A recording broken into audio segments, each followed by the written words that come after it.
So I want you to just imagine for a second that you're a teacher. Okay, I'm a teacher. Right, you're a teacher. You're opening your classroom door for the morning bell. Just a regular Tuesday morning. Exactly. And you've assigned your third grade students to bring an animal for a nature lesson. Oh, boy. So you're mentally preparing for, a parade of shoeboxes, maybe some caterpillars, a hamster and a plastic ball. The sleepy turtle, something like that. Right, a sleepy turtle.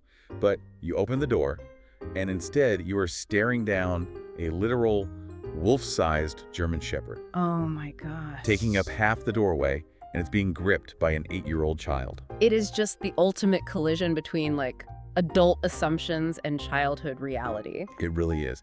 Welcome, everyone. We are taking you on a deep dive today into a massive, wildly entertaining thread that we found. Yeah, it documents elementary school classrooms in Taiwan back in the 1990s. Which was just a totally different era. I mean, Wow. Teachers were handing out these incredibly open-ended animal assignments. And creating a space for what can only be described as glorious, unfiltered educational chaos. So that just allowed these moments to slip past the adults completely. So I want to start with the baseline for this entire phenomenon, because it's probably the most dramatic, literal interpretation of a school assignment I've ever heard. The gentle giant incident.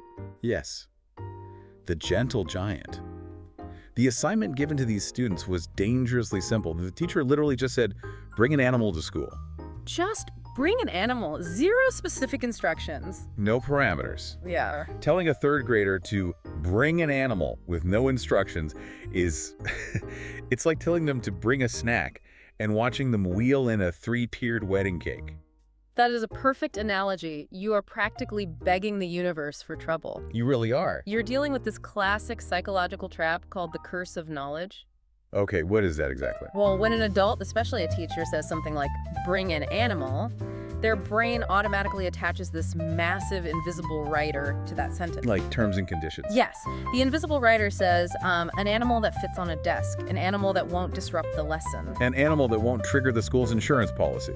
Right. And the teacher assumes those boundaries are universally understood by everyone. But an 8-year-old brain hasn't downloaded that invisible rider yet.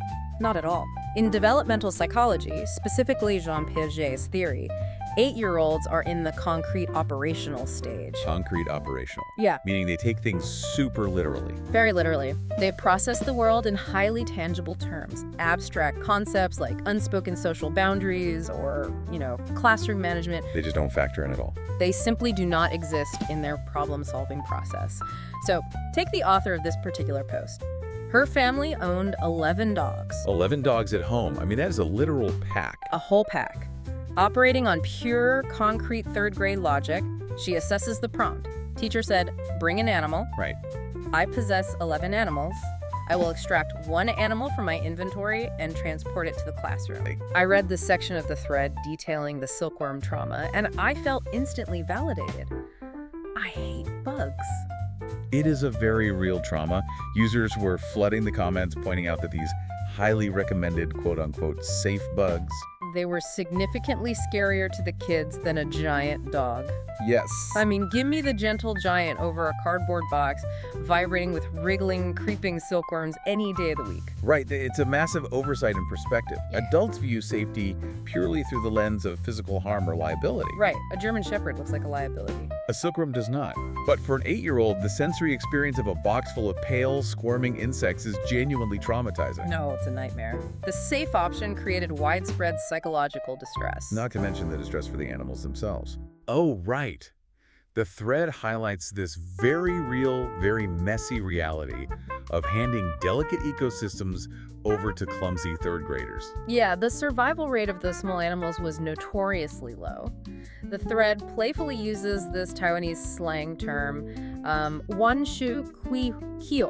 Which means what, exactly? Essentially, it means they played until they went belly up. Oh no, that's tragic, but kind of hilarious. 8-year-olds just lack the fine motor skills and the impulse control required to handle squishy, fragile creatures. Right, a German Shepherd is robust. It can handle a clumsy kid bumping into it. Exactly. A silkworm or a snail cannot survive a third grader's enthusiastic curiosity.